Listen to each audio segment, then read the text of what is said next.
है ना। तो ये न्यूक्लियर फ्यूजन की बात करेंगे, क्योंकि इंपॉर्टेंट इसलिए है क्योंकि सन की ऊर्जा का स्रोत भी क्या है, न्यूक्लियर फ्यूजन है।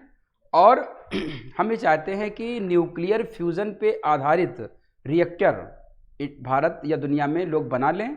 अब उससे क्या हो, एक नई प्रकार की ऊर्जा का हम क्या करें, विकास करें। क्योंकि दुनिया चाहती है कि एनर्जी कैसी हो, ग्रीन हो, क्लीन हो और नॉन मतलब रिन्यूएबल तो खैर नहीं कहेंगे इसको, क्योंकि ये जो संसाधन हैं इसके जिसको फ्यूल से वो पर्याप्त मात्रा में तो हैं, लेकिन हमेशा नहीं रहेंगे। तो मेन मुद्दा क्या है कि ग्रीन हो और क्लीन हो, यानी कि कार्बन डाइऑक्साइड का उत्सर्जन ना हो। तो एक तो न्यूक्लियर जो आपका फिजन था वहाँ पे भी CO2 का रिलीज नहीं हो रहा था, इसमें भी क्या है कि CO2 का रिलीज नहीं होता है। तो नाभिकीय फ्यूजन एक तो सन पे होता ही है, आपको पता है, ठीक है।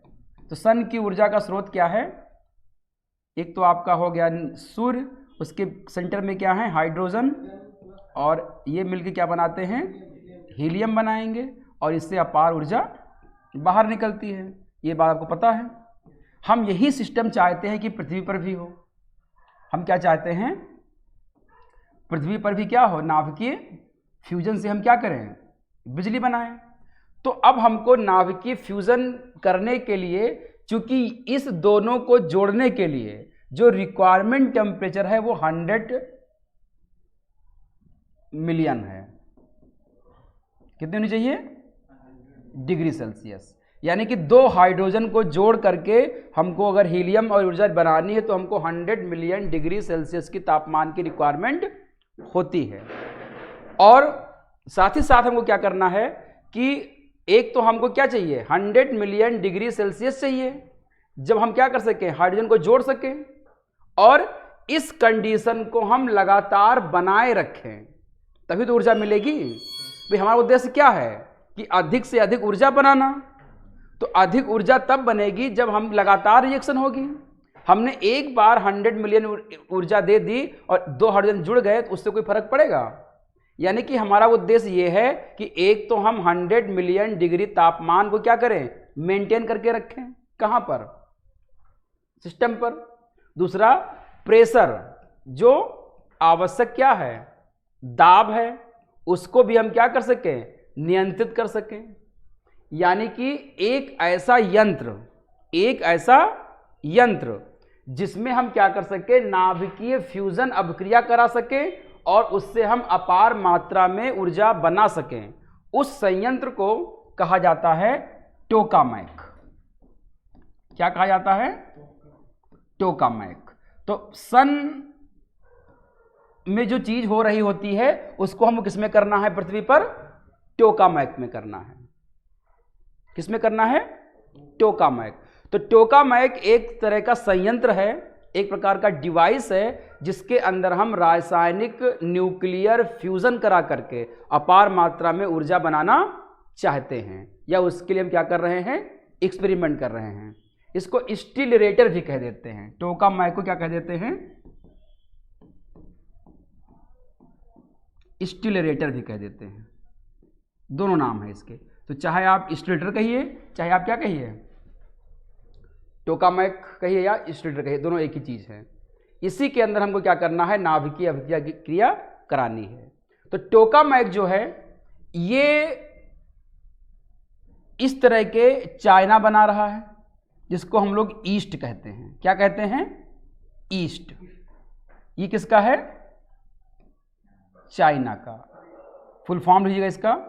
ईस्ट एक टोकामैक है जो चाइना अपने यहां एक्सपेरिमेंट कर रहा है।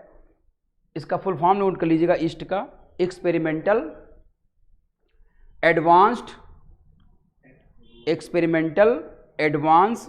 Super conducting tokamak. Experimental advance super conducting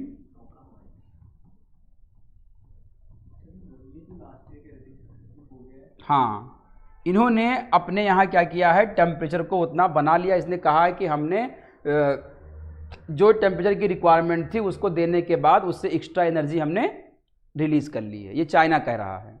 ऐसे ही एक टोकामैक जो है वो बना रहा है कोरिया में, उसका नाम है के स्टार, कोरिया सुपर कंडक्टिंग, ये बना रहा है North Korea, Korea superconducting tokamak advanced research, K star superconducting Korea superconducting tokamak advanced research. ये कौन बना रहा है? नॉर्थ कोरिया बना रहा है। और इंडिया में बना रहे हैं आदित्य टोकामैक रिसर्च, बस एडवांस रिसर्च आदित्य। और टोकामैक पे जो काम हो रहा है, इसमें टोकामैक पर ये आपका एक इंटर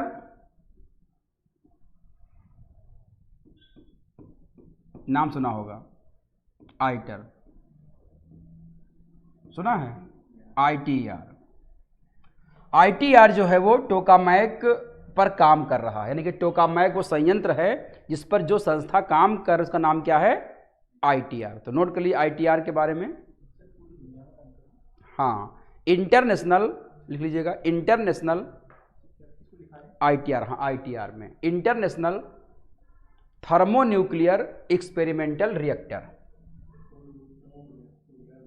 इंटरनेशनल थर्मोन्यूक्लियर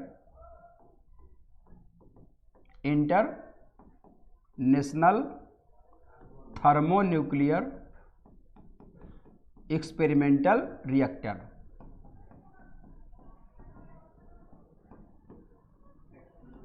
ITER। तो ITER कई देश मिल करके जो है क्या कर रहे हैं? एक्सपेरिमेंट कर रहे हैं। ये दुनिया का सबसे बड़ा न्यूक्लियर फ्यूजन रिएक्टर है, लिख लीजिएगा ITER, दुनिया का सबसे बड़ा नाभिकीय संलयन रिएक्टर है ITER। इसे 2035 में ऑपरेट करने की बात की जा रही है, यानी कि इस पे चल रहा है 2035 तक इसको ऑपरेट किया जाएगा। इसमें चीन, Bharat, European union, Japan, Korea, north Korea तो ITER को बनाएगा कोरिया, रसिया, US।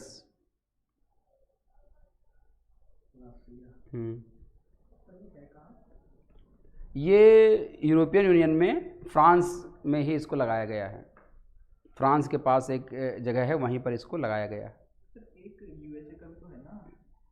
USA का अलग है, वो अभी उसने एक्सपेरिमेंट किया, वो भी बताने जा रहा हूँ उसके बाद, जो रिसेंट जो डेवलपमेंट हुआ है। अब देखिए यहाँ पर अगर आपसे कोई पूछे कि जो एक टोकामैक है, टोकामैक में ऊर्जा बनाने के लिए करना क्या होता है, तो टोकामैक में जिन चीज़ों की हमको रिक्वायरमेंट होती है, वो एक तो हमको रिक्वायरमेंट है जिस चैम्बर में, किसके रिक्वायर्ड है? चैम्बर जिसके अंदर रिएक्टर होगा। हाँ, टोकामैक जैसे वहाँ पे नाभिकीय रिएक्टर था, जहाँ पे यूरेनियम को यूज़ करके हम क्या कर रहे थे? पानी को गर्म कर रहे थे, फिर हम क्या कर रहे थे? उससे भाप बना रहे थे, फिर उससे हम क्या कर रहे थे? टरबाइन जला रहे थे, फिर उससे सिलेंडर जला रहे थे, उससे बिजली बना रहे थे। सेम काम यहाँ पर है। ये क्या है? मान लीजिए आपका ये क्या है? ये क्या है? टोकामैक है। इसके अंदर जो ईंधन होगा वो आपका ड्यूटेरियम और ट्राइटियम होगा। क्या होगा? और इस पर हम क्या करेंगे? लेजर डालेंगे। क्या डालेंगे? लेजर की बीम डालेंगे और ये क्या होंगे? आपस में जुड़ेंगे। जुड़ने के बाद जो है वो ये हीलियम बनेंगे और एनर्जी निकलेगी। क्या निकलेगी? एनर्जी। यही एनर्जी क्या करेगी? पानी को क्या करेगी? पानी को हीट करेगी। उससे क्या बनेगा? भाप बनेगा। भाप क्या करेगा? वो किसको चलाएगा? टरबाइन को चलाएगा, टरबाइन जो है वो जनरेटर को चलाएगी और इससे क्या बन जाएगी, बिजली बन जाएगी। तो अगर इस चैम्बर में, इस रिएक्टर में ड्यूटेरियम और ट्राइटियम है तो क्या कहेंगे इसको हम लोग, टोकामैक कहेंगे। और अगर इस रिएक्टर में यूरेनियम है तो इसको हम लोग क्या कह देंगे, न्यूक्लियर रिएक्टर कह देंगे, जो कल पढ़ा था। तो कोई अंतर नहीं है। ऐसा रिएक्टर जिसमें नाभिकीय विखंडन हो रहा है, क्या हो रहा है, जिसमें नाभिकीय विखंडन होता है उसको हम लोग नाभिकीय रिएक्टर कह देते हैं, और जिसमें नाभिकीय संलयन होता है उसको हम क्या कह देते हैं, टोकामैक कह देते हैं। तो टोकामैक एक संयंत्र है जिसके अंदर क्या होता है, नाभिकीय संलयन की अभिक्रिया होती है। ड्यूटेरियम और ट्राइटियम मिलकर के क्या बनाते हैं, हीलियम बनाएंगे और अपार ऊर्जा निकलती है यहाँ पर। एक टोकामैक की अगर हम स्ट्रक्चर आपसे देखें, इसको बाद बना देंगे, समझ लीजिए। ये मान लीजिए आपका क्या है, ये एक टोकामैक चैम्बर है।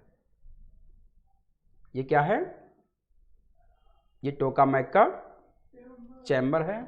इसके बीच में यहाँ पर क्या होता है, नाभिकीय फ्यूल होगा। क्या होगा यहाँ पर, यहाँ पे मान लीजिए फ्यूल है, फ्यूल का कोर यहाँ पे रखा हुआ है, ठीक है। यहाँ पर क्या है, लेज़र होते हैं। यहाँ पर क्या होंगे, एक लेज़र यहाँ होगा और एक लेज़र, और ये जो बना होता है ये ग्लास का बना होता है। किसका बना होगा चैम्बर, ये ग्लास का। यहाँ से क्या होंगी, लेज़र की बीम निकलती हैं और ये क्या करती हैं, ये दीवार को क्या करती हैं, गर्म करती हैं। लेज़र बहुत हाई इंटेंसिटी वाले लेज़र होते हैं जो क्या कर देते हैं, दीवार को गर्म करते हैं। और जब एक दीवार गर्म हो जाएगी तो यहाँ से एक्स रेज निकलते हैं। क्या निकलते हैं, और एक्स रेज क्या करते हैं कि ये जो फ्यूल है इसमें विस्फोट कर देते हैं। इतना टेम्परेचर ज़्यादा हो जाता है, क्या हो जाएंगे इसमें विस्फोट हो जाएगा। तो जब विस्फोट हो जाएगा इसमें, तो ये जो इसमें जो फ्यूल था वो ड्यूटेरियम और ट्राइटियम थे। तो ये जब इतना विस्फोट होने पे इतनी ज़्यादा एनर्जी मिल जाती है कि ये दोनों आपस में क्या होते हैं, जुड़ जाते हैं। और यहाँ पे टेम्परेचर होता है 10⁸ डिग्री सेल्सियस। और ये जुड़ने पे क्या हो जाता है, ये हीलियम बन जाता है, एक न्यूट्रॉन निकलता है और 17.9 मेगा इलेक्ट्रॉन वोल्ट, या कहीं कहीं पे 19 भी लिखा हुआ है, इतनी ऊर्जा क्या होती है, निकलती है। तो ये क्रिया यहाँ पे हो रही होती है। तो जिस चैम्बर में ये क्रिया हो रही होती है इसी को हम क्या कह देते हैं, टोकामैक कह देते हैं। ये आपका क्या हो गया, लेज़र हो गया। ये आपका क्या हो गया, न्यूक्लियर फ्यूल हो गया जिसमें ड्यूटेरियम और ट्राइटियम होगा। और ये आपका क्या होगा, चैम्बर, जो किसका बना होता है, ग्लास का बना होता है, ग्लास चैम्बर होता है। वो इस मटेरियल का बनाते हैं कि वो, क्योंकि यहाँ पे क्या है, लेज़र आ रही है, तो यहाँ से जो एक्स रेज निकलती है टकराने पे यहाँ इसके अंदर जो है वो टेम्परेचर ज़्यादा होता है। हाँ, ये ग्लास में टकराने के बाद उसमें कुछ रिएक्शंस होते हैं, कुछ एक लेयर भी लगाते हैं वो, उससे लेजर ग्लास टकरा कर एक्सरे निकलता है। तो इसको बना लीजिए। और हम यहाँ पे क्या करते हैं, इस तरह का यहाँ पर इक्विपमेंट डेवलप करते हैं। इस तरह का हमको यहाँ पे इक्विपमेंट चाहिए होता है कि ये दो चीज़ों को मेंटेन करे।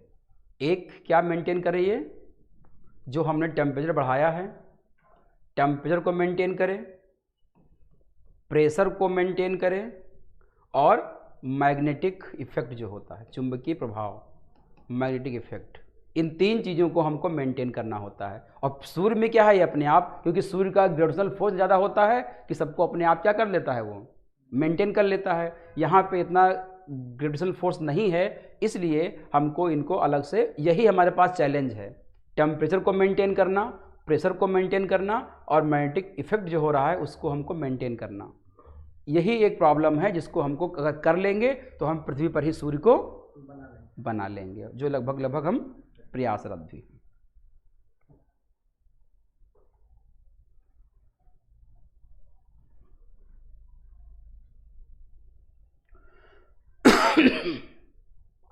और अंदर वाला जो बना होता है, सॉरी, ये जो बाहर वाला है ये बना होता है ग्लास का, जो अंदर वाला है ये बना होता है गोल्ड का। किसका बना होता है, गोल्ड का। हाँ अब करते हैं, गोल्ड का बनाते हैं।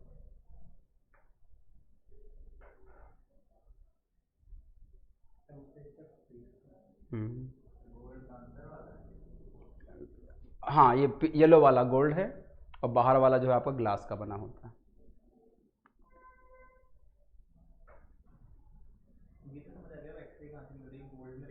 गोल्ड से, गोल्ड टकराने पे, गोल्ड टकराने से एक्सरे निकलेगा।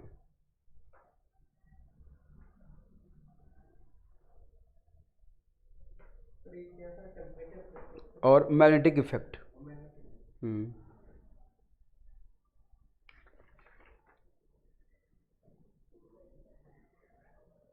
एक ही टाइम पे तीनों को मेंटेन करना बड़ा खतरनाक, मतलब बहुत ही चैलेंजिंग काम होता है।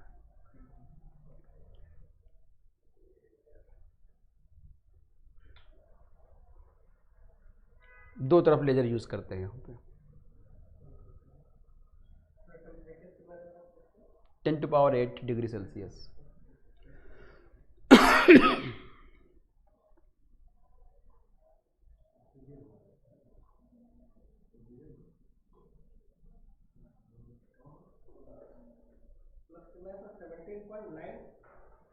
Seventy 9 mega electron volt energy.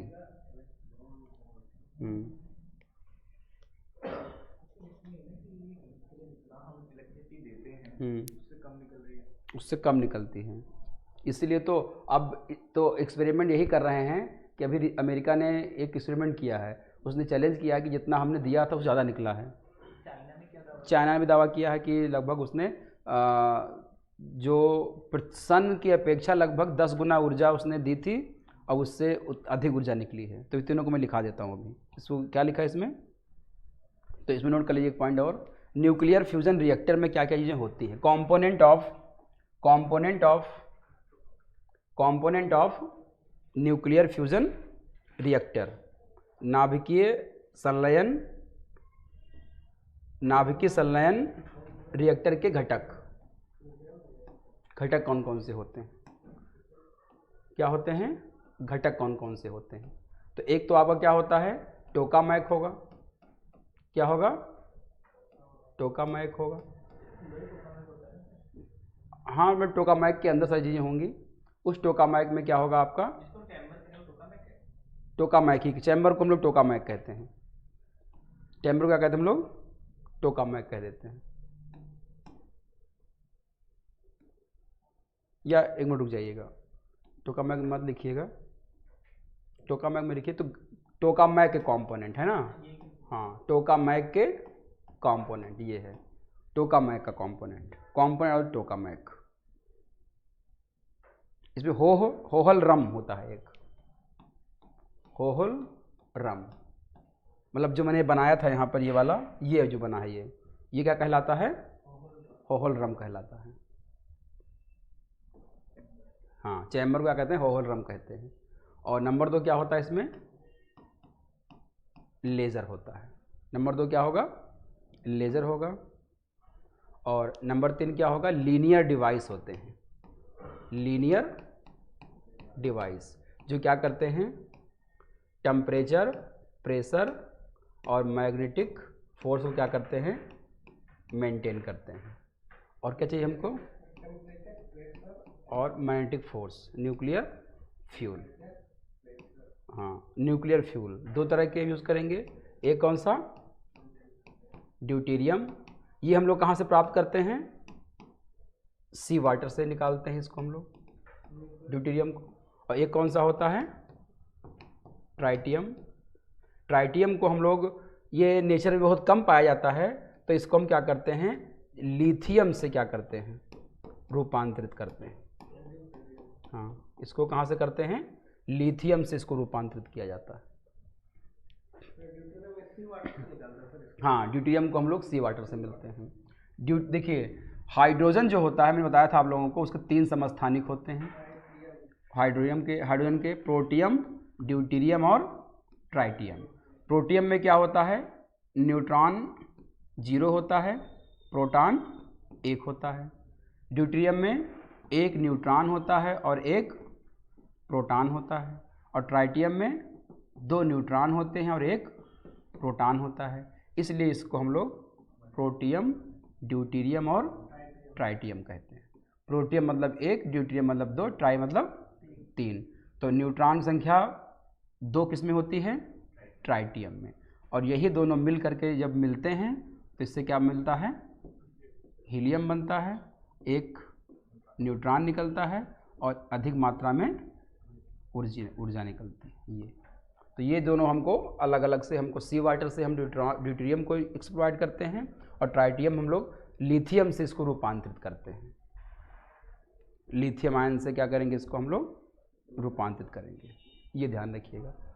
तो इसमें जो मैंने बताया था आपको, ये होलोग्राम हो गया, ये क्या हो गया? इसका लेज़र हो गया। और इसमें जो सेट करेंगे हम लोग इसको मेंटेन करने के लिए, और बीच में क्या होगा? आपका न्यूक्लियर फ्यूल होगा। अब बात आती है रिसेंट डेवलपमेंट जो हुआ है, इसमें लिख लीजिएगा, रिसेंट डेवलपमेंट इन टोकामेक।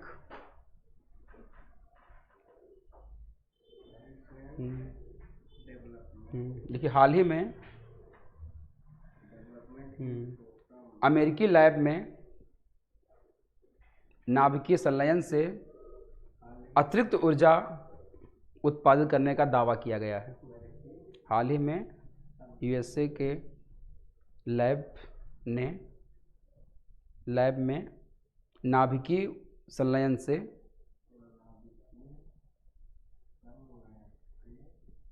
अधिक ऊर्जा प्राप्त करने का दावा किया गया है।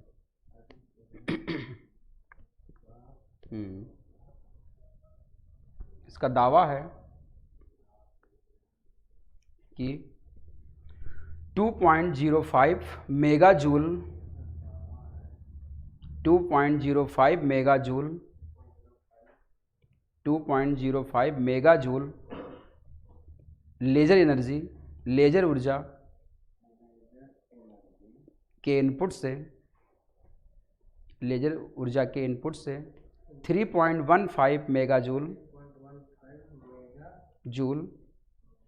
ऊर्जा की का आउटपुट हुआ है।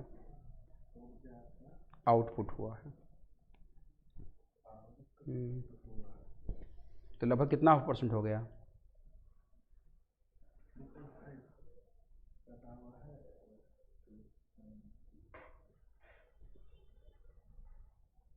लगभग कितना % एक्स्ट्रा निकला? 50%? 51% के आसपास। तो लीजिएगा लगभग 50% अधिक ऊर्जा प्राप्त करने से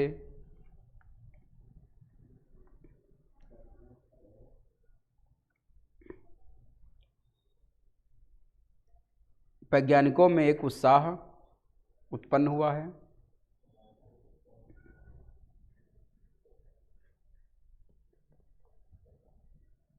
और नाभिकीय संलयन से बिजली बनाने की प्रक्रिया की तरफ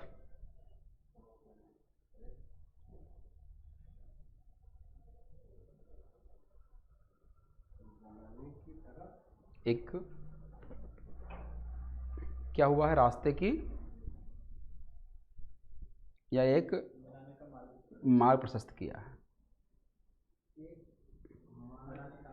बनाने का मार्ग प्रशस्त किया है।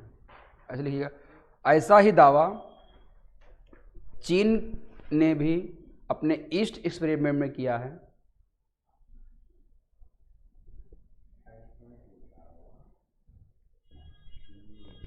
मतलब उसने दावा ये नहीं किया है कि हमने एक्स्ट्रा एनर्जी निकाल ली है, उसका दावा यह है कि हमने इतनी ऊर्जा दी है। तो उसका दावा है कि 288 मिलियन डिग्री फ़ारेनहाइट,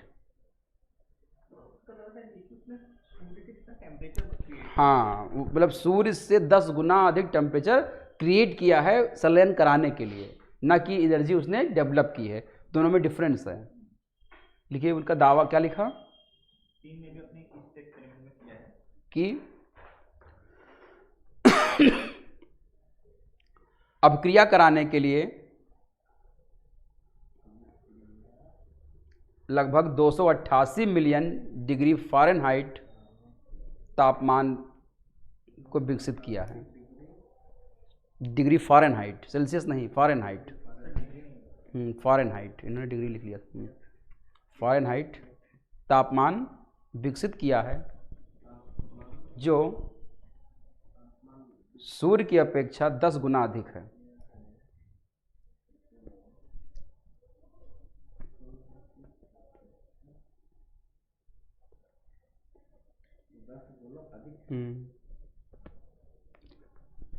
नाभिकीय संलयन अभिक्रिया से बिजली बनाने में सबसे प्रमुख चुनौतियां अलग, हाँ, नाभिकीय संलयन इतना ही किया है। मिलियन हो गया, 228 जैसे मिलियन है, आपने क्या लिखा है? 228 नहीं नहीं, मिलियन मिलियन तो हमारा ज्यादा टेम्परेचर शरीर का ज्यादा है। मिलियन मिलियन मिलियन मिलियन है। 288 मिलियन डिग्री फ़ारेनहाइट। मैं लिख दो 288 फ़ारेनहाइट, मिलियन फ़ारेनहाइट।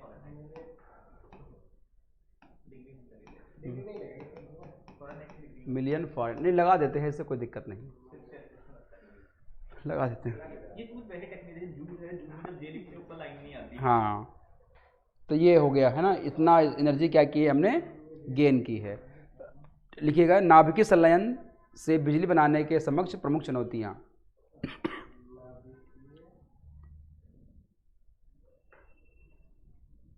पहला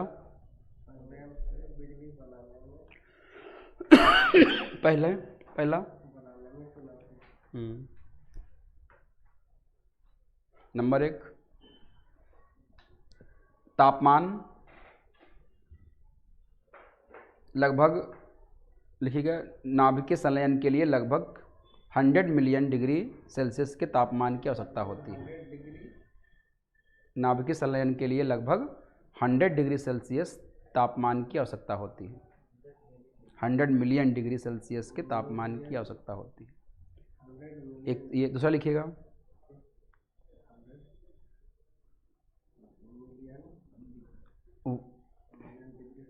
लिखिएगा, रिएक्टर के अंदर रिएक्टर के अंदर प्रेशर यानी कि दाब तथा चुंबकीय बल को नियंत्रित करना, बल लिखिएगा, बल, चुंबकीय बल को नियंत्रित करना। और तीसरा है लेज़र।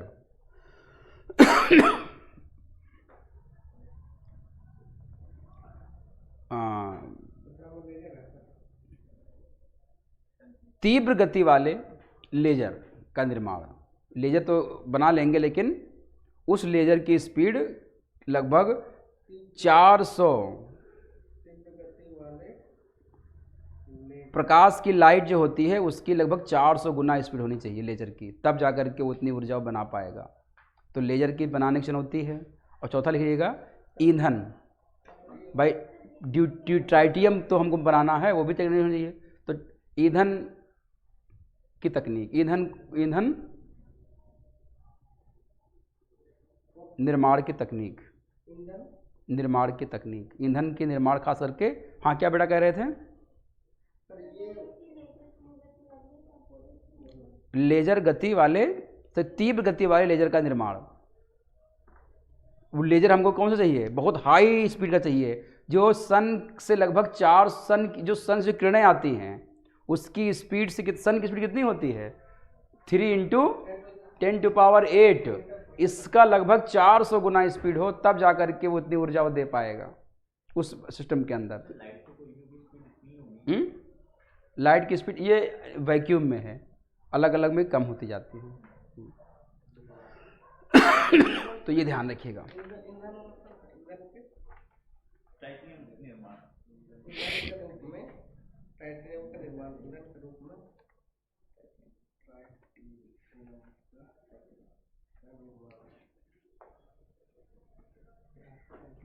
अब लिखिएगा, प्रमुख संस्थाएं एवं सम्मेलन, न्यूक्लियर टेक्नोलॉजी से रिलेटेड प्रमुख संस्थाएं। पहला है इंटरनेशनल एटॉमिक एनर्जी एजेंसी। हाँ, प्रमुख संस्थाएं, international atomic energy agency, international atomic अंतर्राष्ट्रीय परमाणु ऊर्जा एजेंसी। तो दुनिया में जब परमाणु तकनीकी का विकास हुआ, खास करके जब 1945 में अमेरिका ने क्या किया, जापान पर नाभिकीय बम गिरा दिया, है ना। उसके बाद लगा कि कुछ एक ऐसी संस्था होनी चाहिए दुनिया में जो नाभिकीय नियंत्रण को कर सके, यानी कि जिम्मेदारी वाला एक संस्था होनी चाहिए जो सभी देशों को क्या करे, एक साथ मिल करके काम कर सके। अगर कोई देश गलत काम करने जा रहा है तो उस पर उसके ऊपर कोई दबाव डाल सके या उसका जो भी हित है उसको वो बाधित करे। तो उसलिए क्या किया गया कि एक अंतर्राष्ट्रीय संगठन की स्थापना की गई 1957 में। कब की गई थी? 1957 में, और यूनाइटेड नेशन के अंडर ये कार्य करता है। 1957 में लिख लीजिएगा, 1957 में यूनाइटेड नेशन एजेंसी की तरह काम करता है। हाँ, और इसका उद्देश्य था atom for peace, atom for peace, शांति के लिए हम क्या करेंगे, परमाणु का उपयोग करेंगे। यानी कि शांति मतलब केवल हम किसके लिए यूज करेंगे, बिजली बनाने के लिए, है ना। शांति, एटम फॉर पीस, ये कहा गया कि हम शांति के लिए करेंगे। और इसका जो हेडक्वार्टर है वो जिनेवा में है। कहाँ पर है? जिनेवा। जिनेवा कहाँ पर है? जिनेवा कहाँ पे है? ऑस्ट्रिया में या स्विट्जरलैंड में? ऑस्ट्रिया में है, ऑस्ट्रिया। जिनेवा में नहीं, इसको सही कर लीजिए, ये वियना में है, सॉरी, हाँ वियना में है, वियना में है, ऑस्ट्रिया में। इसका हेडक्वार्टर कहाँ पर है? वियना में है। तो यूनाइटेड नेशन ने 1957 में एक संस्था बनाई जिसका नाम क्या रखा, atomic energy, international atomic energy. इसका उद्देश्य क्या था? एटम फॉर पीस, यानी कि शांति के लिए हम क्या करेंगे, परमाणु ऊर्जा का उपयोग करेंगे, ना ही कि बम बनाने के लिए। हाँ हाँ, ये रिटन में है। आइजनहावर का है, तो आइजनहावर जिसमें थे ना, इसमें उन्होंने बनाया था, तो वियना में इसको बनाया गया था। मतलब इसका हेडक्वार्टर कहाँ पर है? वियना में। इसके इस समय वर्तमान में 171 मेंबर हैं, वर्तमान में 171 मेंबर हैं। हाँ, मतलब एक दुनिया में जितने देश हैं उसमें से 171 इसके सदस्य हैं। अंतिम सदस्य जिसका है सेंट लूसिया। 2019 में इसका जो अंतिम सदस्य शामिल हुआ है वो कौन सा है? Saint Lucia. Saint Lucia. Bharat इसका संस्थापक सदस्य है, यानी कि भारत ने कब मिल गया था? 57 से। भारत इसका संस्थापक सदस्य रहा है, 1957 से भारत का मेंबर रहा है। और ये क्या करता है? Promoting safe, secure and peaceful nuclear technology. इसका उद्देश्य, मेन एम क्या है? प्रमोट सेफ, सिक्योर, यानी कि जो न्यूक्लियर टेक्नोलॉजी को सेफ तरह से यूज करेंगे, हम सिक्योर करेंगे और पीसफुल करेंगे। हाँ, peaceful. It promote safe, secure and peaceful nuclear technology, यानी कि नाभिकीय तकनीक का उपयोग, सेफ मतलब सुरक्षित तरीके से, सिक्योर मतलब सुरक्षित और पीसफुल मतलब शांतिपूर्ण। ये दोनों सुरक्षित का अंतर है। हाँ, सेफ मतलब होता है कि जो सिस्टम है उसको हम सुरक्षित रखेंगे।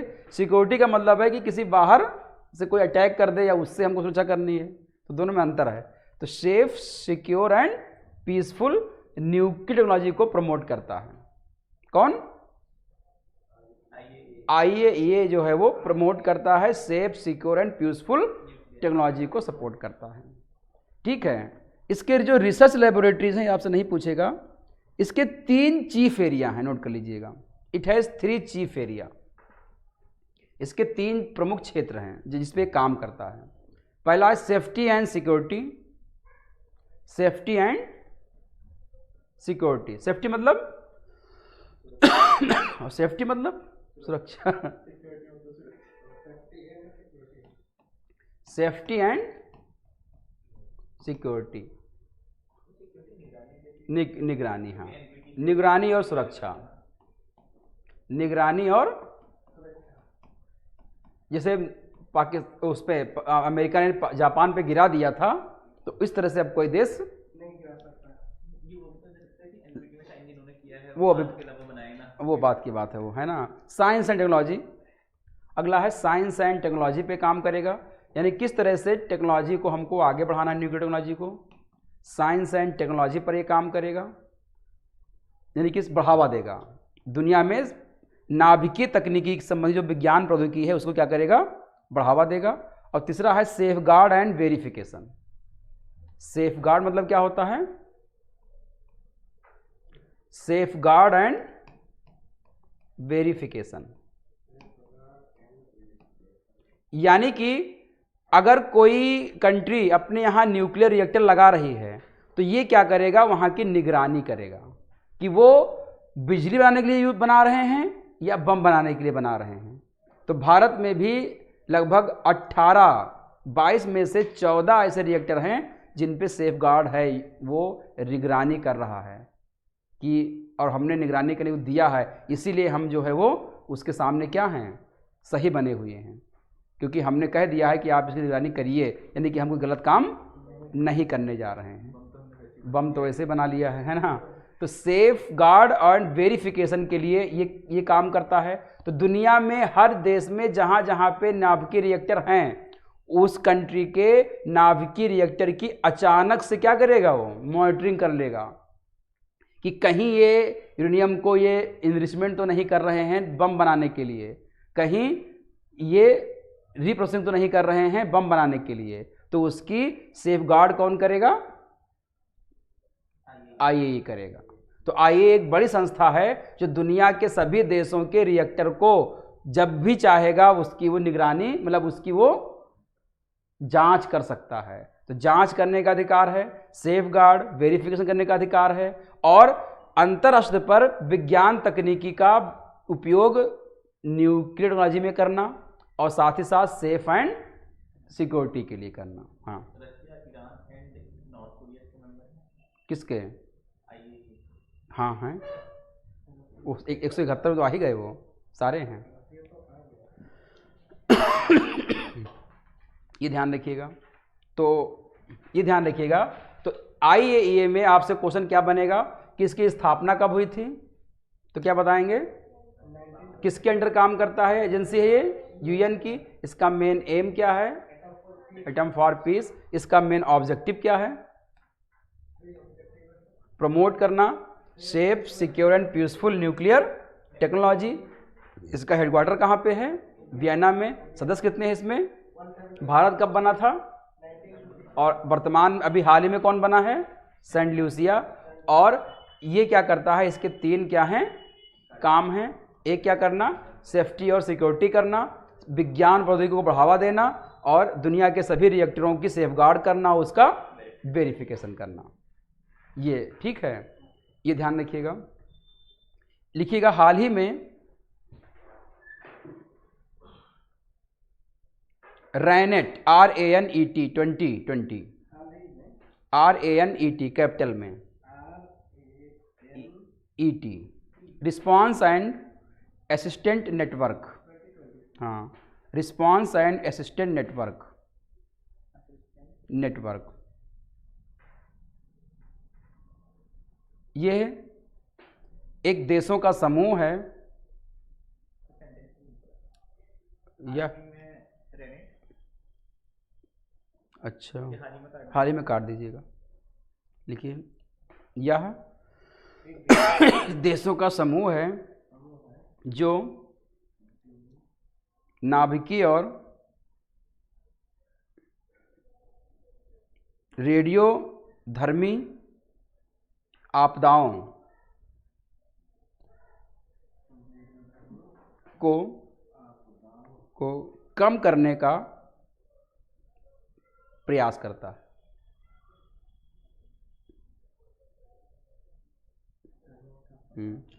हाँ, भारत को इसकी अध्यक्षता 2020 में मिली है।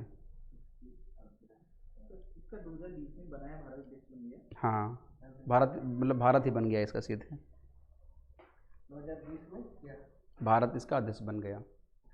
हाँ, और लिखिएगा कि भारत के कुल 26 रिएक्टर, अब 26 हो गए हैं इसके, भारत के कुल 26, अगला पॉइंट लिखिएगा, इसमें नहीं लिखिएगा अलग, भारत के कुल 26 रिएक्टर IAEA सेफगार्ड के अंतर्गत हैं।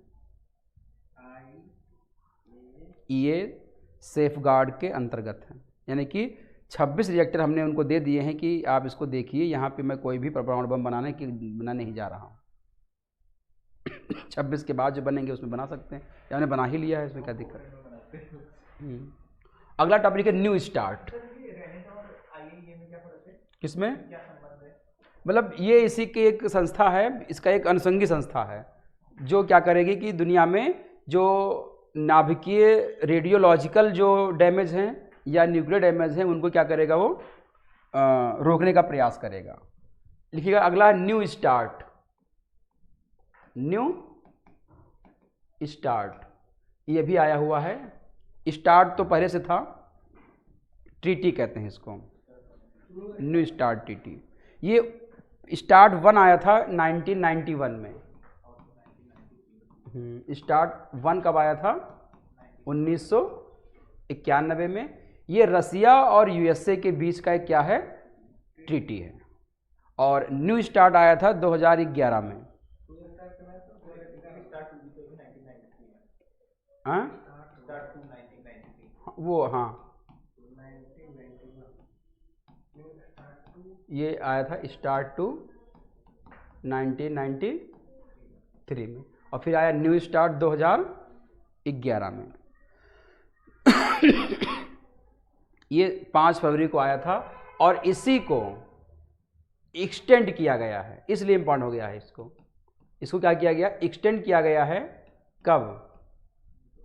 2021 में, आगे 5 सालों के लिए। 2021 में इसको एक्सटेंड कर दिया गया है आगे 5 सालों के लिए। 5 सालों के लिए एक्सटेंशन हुआ है।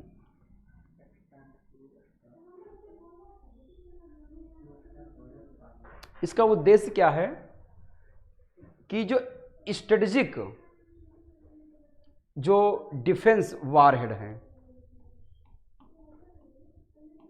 स्ट्रेटेजिक डिफेंस वारहेड हैं, मतलब 2 तरह के वारहेड होते हैं। एक होता है जो युद्ध में हम यूज़ करते हैं, और एक होता है कि अगर हमारे पास है तो युद्ध ही नहीं होंगे। जैसे मान लो कि हमारे पास क्या है, अग्नि 5 है, तो अग्नि 5 का हम कभी यूज़ नहीं करेंगे, लेकिन अग्नि 5 हमारे पास है तो युद्ध ही नहीं होगा, क्योंकि हम इतना ज़्यादा हमारे पावर है कि कोई हिम्मत नहीं करेगा कि हमारे पर अटैक करें। तो इसको कहते हैं स्ट्रेटेजिक हथियार। ऐसे हथियार जिनको हमको युद्ध में शामिल नहीं करना है, जिसको हम युद्ध में यूज़ नहीं करना है, लेकिन उनके होने से युद्ध ही नहीं होंगे। सारे WMD में वेपन, हाँ, नहीं सारे नहीं आएंगे। जैसे आपका जैसे क्रूज मिसाइल हो गई, तो जो इंटर कॉन्टिनेंटल बैलिस्टिक मिसाइल हो गए, वो सारे इसी में आ जाएंगे, स्ट्रेटेजिक में आते हैं। स्ट्रेटेजिक मतलब होता है कि हमारे पास वो हथियार हैं जिनसे लोग डरें, है ना। मतलब पाकिस्तान हो या कोई देश हो, उसको डरे कि हमारे पास क्या है, इंडिया के पास ये टेक्नोलॉजी है, अगर इसने यूज़ कर दिया तो हालत ख़राब हो जाएगी। तो ये कहा गया है। अब तो ये कहा गया इसमें न्यू स्टार्ट में कि रसिया और यूएसए अपने यहाँ के जो स्ट्रेटेजिक डिफेंस वार हैं उनको धीरे धीरे क्या करेगा, कम करेगा। ये ट्रीटी हुई थी। तो न्यू स्टार्ट ट्रीटी का मतलब है कि रसिया और यूएसए के बीच एक संधि हुई है। उस संधि में ये कहा गया है कि दोनों देश अपने यहाँ के रणनीतिक जो हथियार हैं उनकी संख्या को धीरे धीरे कम करेंगे। नोट कर लीजिए इसको, न्यू स्टार्ट संधि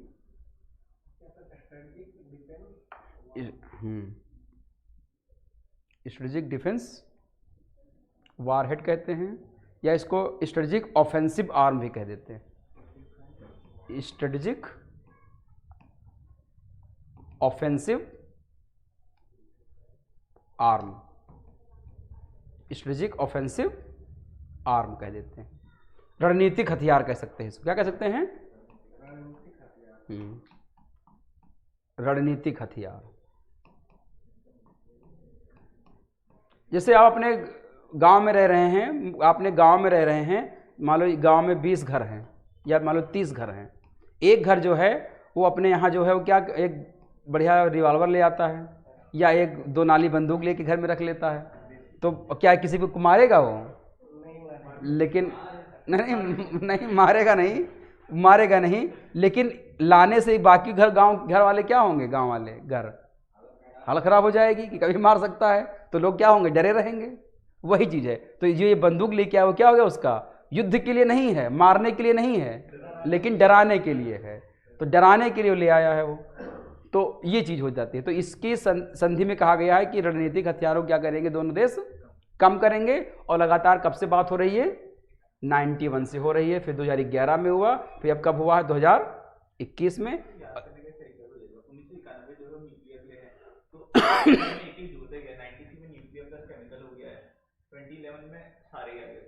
हाँ भी लिख याद कर सकते हो ऐसे, तो इसको ध्यान रखिएगा, लिख लीजिएगा। स्ट्रेटेजिक ऑफेंसिव आर्म में आते क्या क्या हैं? एक तो न्यूक्लियर वारहेड,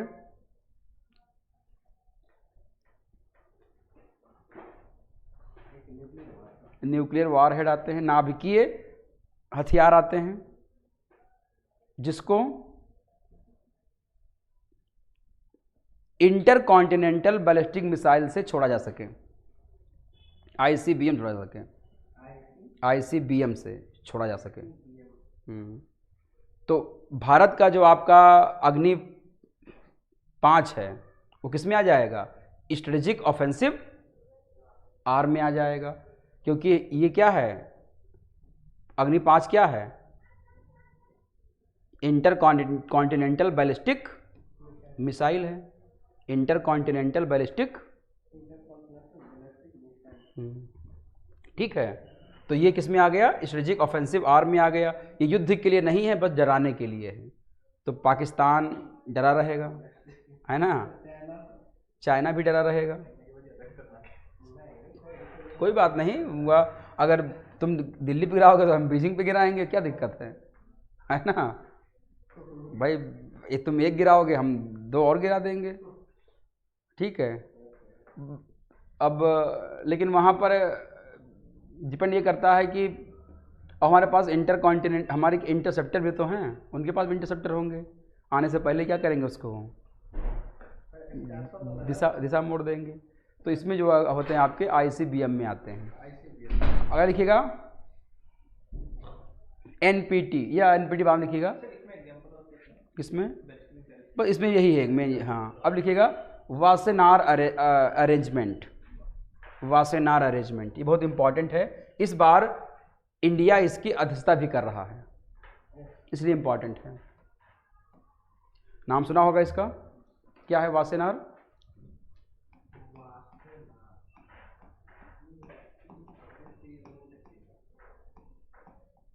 वासेनार अरेंजमेंट। तो ध्यान रखिएगा, ये 1996 में आया था। कब आया था? 1996 में आया था वासेनार अरेंजमेंट। और ये नीदरलैंड में जो द हेग है, हाँ इसी को कहते हैं। हाँ हाँ, तो एग्जैक्टली क्या है कि जो नीदरलैंड है, नीदरलैंड के पास एक शहर है द हेग, जहाँ पे इंटरनेशनल क्या है, कोर्ट है।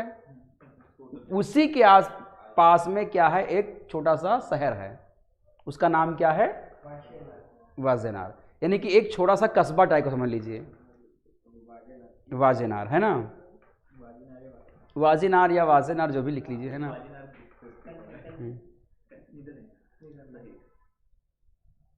द हेग में नहीं है, द हेग के पास एक छोटा सा कस्बा है, उसका नाम है वाजेनार, ये एक जगह है वाजेनार। न्यूजीलैंड नहीं, नीदरलैंड, नीदरलैंड के पास क्या है, एक शहर है, कौन सा, द हेग, और द हेग के पास में कौन सा है, जैसे इंडिया, इंडिया में जैसे मान लो दिल्ली, और दिल्ली के बाद में गाजियाबाद, तो गाजियाबाद क्या है आपका, वाजेनार है, ठीक है। तो यहाँ पे 1996 में क्या हुआ, एग्रीमेंट हुआ था। इसमें इस समय 42 मेंबर हैं, 42 सदस्य इसमें हैं।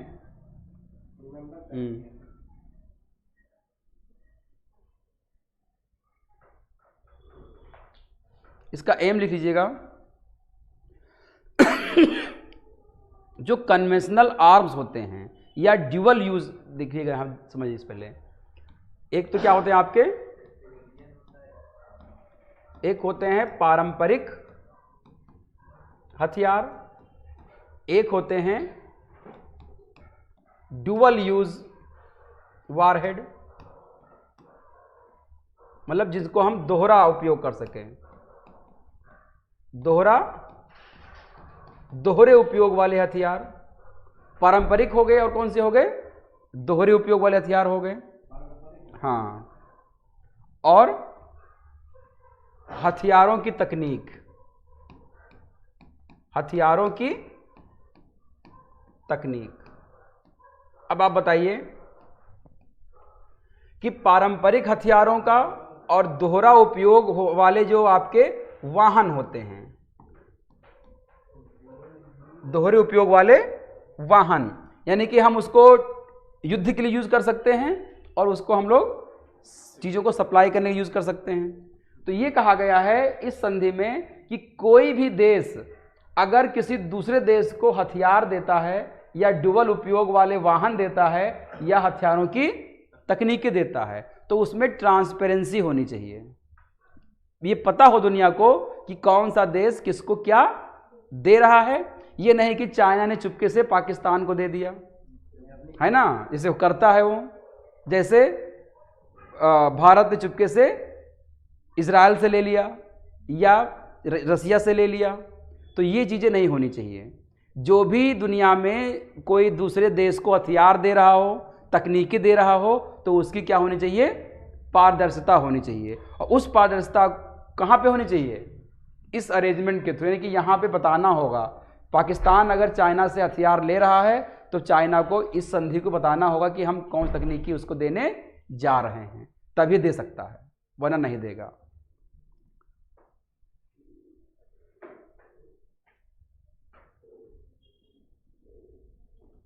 ठीक है, और ये इंश्योर करना होगा दोनों कंट्री को, जो दे रहा है वो ले रहा है, कि जो हम तकनीकी दे रहे हैं उससे वो देश अपने यहाँ कुछ इस प्रकार की गतिविधि नहीं करेगा जो इस तकनीकी का या इस हथियार का उपयोग किसी दूसरे देश के खिलाफ करेगा। लेकिन करते उसी लिए है ना, भाई लेगा क्यों, इसलिए तो लेगा कि करना है, वही तो। लेकिन मतलब फर्स्ट यूज की बात होगी, है ना, आप ले करके तुरंत जो है वो कर दो, ऐसा नहीं करोगे। तो यही चीज इस एग्रीमेंट में की गई है। तो वासेनार अरेंजमेंट किसके लिए है, पारंपरिक हथियारों, दोहरे उपयोग वाले वाहनों और हथियारों की तकनीक का एक दूसरे देशों में जो दिया जाएगा उसकी पारदर्शिता को पारदर्शी बनाने के लिए जिम्मेदार होगा। नहीं समझ में आया?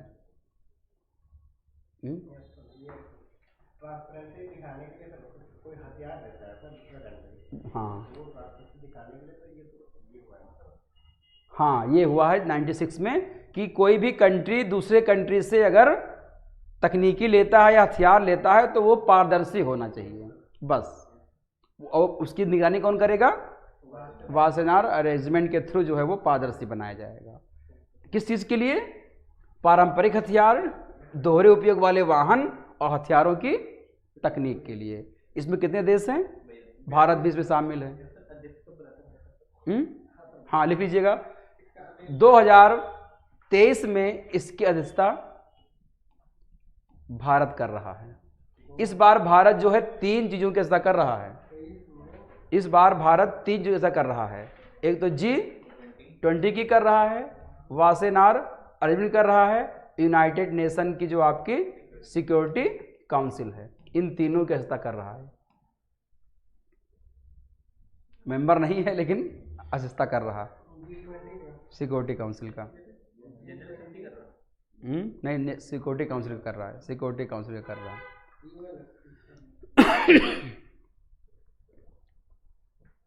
तो 3 चीज़ों की इस बार इंडिया जो अध्यक्षता कर रहा है 2023 में। G20 की कर रहा है, वासेनार अरेंजमेंट की कर रहा है और यूनाइटेड नेशन सिक्योरिटी काउंसिल की कर रहा है। अगला है ऑस्ट्रेलियन ग्रुप। हाँ, तो इसमें क्या है, यदि हर कंट्री के पास एक बार जाएगा? एक बार जाएगा। हाँ, इस बार इंडिया को मिला है। इंडिया बयालीस बात करेगा, जाहिर सी बात है करेगा। अब या कुछ ऐसा डिवाइडेड? वो कुछ उसमें कोर मेंबर्स हैं, वो तो उनका रहना जरूरी है, बाकी एक एक को दिया जाता है वो। अगर ऑस्ट्रेलियन ग्रुप, ऑस्ट्रेलियन ग्रुप, हाँ, ऑस्ट्रेलियाई ग्रुप कह सकते हैं। इसका नाम ऑस्ट्रेलियन ग्रुप इसलिए नहीं है क्योंकि ऑस्ट्रेलिया में है, ध्यान रखिएगा। इसका ऑस्ट्रेलिया से कोई मतलब नहीं है। इस ग्रुप को इनिशिएट करने के लिए जो पहल की थी वो ऑस्ट्रेलिया ने की थी, इसलिए इसका नाम क्या रखा गया है? Australian group. और इसका उद्देश्य क्या है? जो केमिकल और जो बायोलॉजिकल वेपन्स होते हैं उनकी ट्रांसपेरेंसी होनी चाहिए। कोई गलत तरीके से किसी देश के ऊपर न तो अटैक करेगा, ना ही कोई देश दूसरे देश से क्या करेगा, केमिकल वेपन या बायोलॉजिकल वेपन को वो हस्तांतरित करेगा।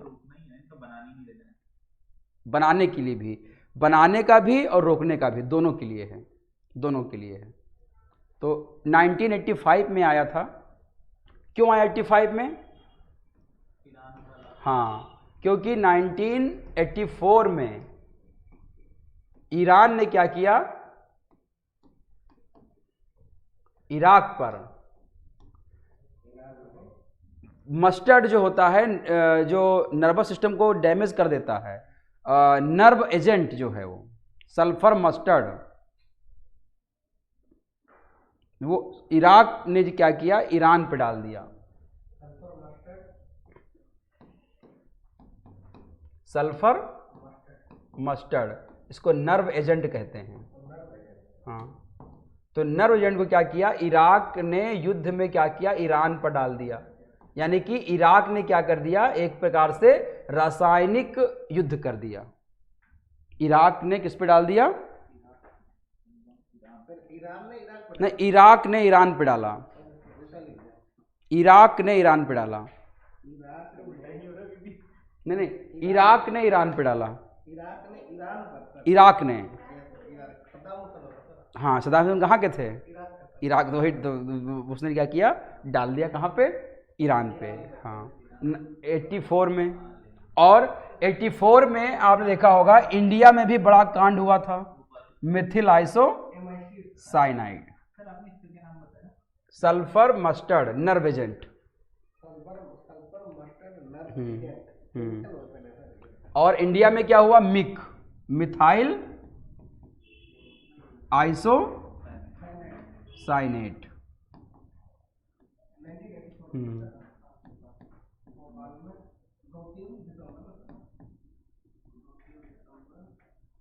Methyl iso cyanate, Bhopal gas त्रासदी। तो ये भी एक केमिकल का था। तो उसके लिए जो है वो ऑस्ट्रेलियन ग्रुप को बनाया गया 85 में। भोपाल गैस त्रासदी है ना।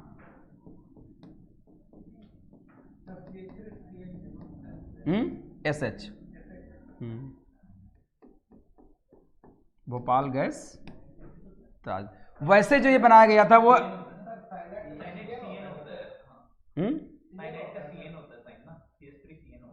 सॉरी सॉरी सॉरी, हाँ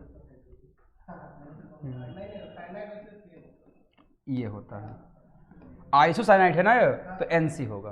हाँ, अब सही है।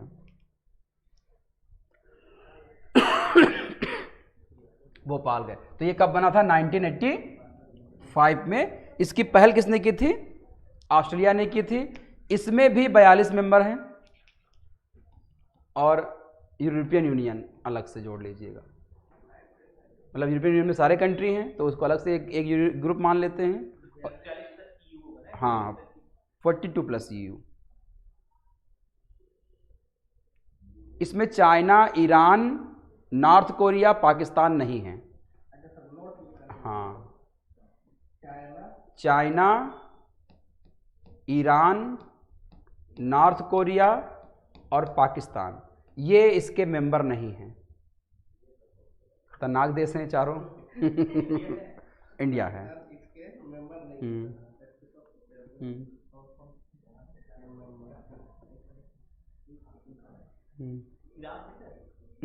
इराक है, इराक हो गया था। हाँ तब हो गया कि ईरान, क्योंकि वो बदला लेगा अभी इसलिए अभी नहीं, ईरान पे अटैक किया गया था। हाँ इसलिए है, लेकिन वो भी मेंबर नहीं बना है, मतलब सदस्य का नहीं है। और नॉर्थ कोरिया भी नहीं है, वो तो किसी का नहीं सुनता है। पाकिस्तान भी नहीं सुनेगा।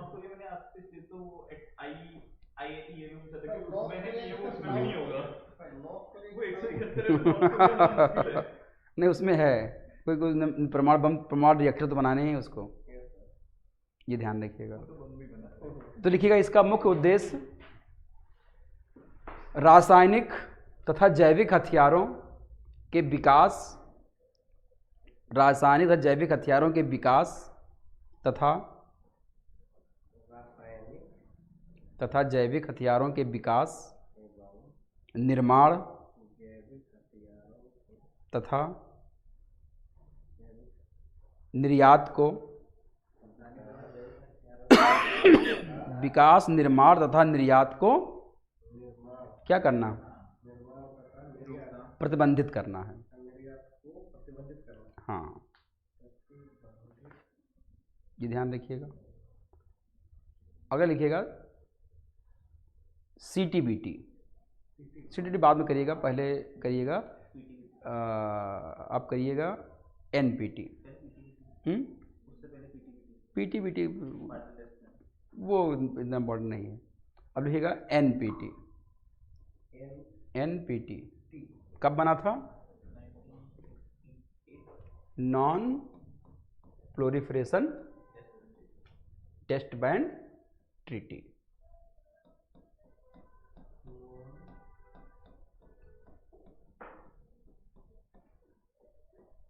Non proliferation test band treaty. Proliferation अप्रसार, अप्रसार परीक्षण प्रतिबंध संधि। हाँ उसे अप्रसार परमाणु संधि भी कह देते हैं। अप्रसार या परमाणु अप्रसार संधि कह देते हैं। यानी कि दुनिया में हुआ क्या था, ध्यान दीजिएगा कि हुआ क्या था कि एक मिनट 1961 में जो भारत में एक जो होती है वो लेफ्ट में एक पार्टी होती है, उसका नाम था जनसंघ। क्या नाम था? उस समय लेफ्ट मतलब वो विरोध में थी ना सरकार के, राइट विंग ही कहेंगे उसको, राइट विंग कहेंगे। तो क्या नाम था उसका? जनसंघ। तो सबसे पहले जनसंघ ने ये मुद्दा उठाया कि भारत के पास परमाणु हथियार होना चाहिए। परमाणु हथियार की सबसे पहले जो राजनैतिक तौर पे जो बात उठाई, किस उठाई थी? जनसंघ ने। बाद में यही जनसंघ 1980 में बीजेपी बन गया। जनसंघ क्या बन गया? ये बीजेपी बन गया। और कहीं ना कहीं उसके दिमाग में ये था कि चाइना में कुछ ऐसी हरकत हो रही है। और देखते देखते 1964 में चाइना ने अपने जो है लुपनौर में, कहाँ पे? लुपनौर एक झील है जहाँ पर क्या करता है वो अपना टेस्ट करता है, अपना क्या कर दिया? न्यूक्लियर टेस्ट कर लिया। न्यूक्लियर। तो अब भारत जो है वो चाह रहा था कि हम जब न्यूक्लियर टेस्ट चाइना ने कर लिया तो इंडिया जो है वो गया यूएस के पास और रसिया के पास और कहा कि चाइना हमारा पड़ोसी है, उसने न्यूक्लियर टेस्ट किया है, अगर चाइना भारत पर न्यूक्लियर अटैक करता है तो क्या आप सहयोग करोगे या आप हमारे तरफ से क्या उस पर न्यूक्लियर बम गिराओगे? तो इन दोनों ने मना कर दिया कि हम क्यों गिराएंगे, उसने बनाया है वो जाने। तब भारत ने कहा कि ठीक है, अब हम अपना भी क्या करेंगे? न्यूक्लियर बम बनाएंगे। लेकिन उन देशों के गुटों ने क्या किया? भारत परमाणु परीक्षण करता ही करता उससे पहले 1967 में एक संधि ले आते हैं, उसका नाम होता है एनपीटी। और ये कह देते हैं कि जिस देश ने 1967 से पहले टेस्ट किया है वही न्यूक्लियर वेपन स्टेट कहलाएंगे, और जो देश 67 के बाद जो टेस्ट करेंगे वो न्यूक्लियर वेपन स्टेट नहीं कहलाएंगे, यानी कि परमाणु हथियार से संबद्ध देश नहीं कहलाएंगे। और चूंकि भारत अभी तक किया नहीं है, यानी कि वो समय आ रहा था कि भारत अब न्यूक्लियर वेपन स्टेट में आ ही नहीं सकता था एनपीटी आने से, और इन्होंने कह दिया कि अब सबको इस पर साइन करना पड़ेगा कि अब कोई भी व्यक्ति जो होगा वो टेस्ट नहीं करेगा, न्यूक्लियर प्रोलिफरेशन कोई अब नहीं करेगा, इस पर हस्ताक्षर करना होगा। तो भारत ने साफ मना कर दिया कि एक तरफ तो आप कह रहे हो कि हमारे तरफ से आप युद्ध नहीं करोगे और एक तरफ कह रहे हो कि आप टेस्ट भी नहीं कर सकते हो। तो भारत ने कहा कि हम एनपीटी पर साइन नहीं करेंगे। तो भारत ने नॉन प्रोलिफरेशन ट्रीटी पर संधि नहीं की है, जबकि ये बन गया था चाइना के टेस्ट करने के जस्ट बाद ही। और देखा गया आगे चल करके भारत में क्या हुआ कि 1971 में पाकिस्तान से क्या हो जाता है? युद्ध हो जाता है, एक बड़ा चैलेंज आ जाता है। और साथ ही साथ देखा गया कि कहीं ना कहीं पाकिस्तान का चाइना और अमेरिका दोनों क्या कर रहे होते हैं? इसको सपोर्ट कर रहे होते हैं पूरी तरीके से। तो भारत को लगता है कि दोनों न्यूक्लियर वेपन स्टेट हैं और पाकिस्तान को सपोर्ट कर रहे हैं, अगर हमने अपने प्रदर्शन नहीं किया तो हम आने समय में हो सकता है कि न्यूक्लियर अटैक हम पे ना करें तो दबाव डालेंगे ही। इसलिए देखते देखते इंदिरा गांधी ने क्या किया, 1974 में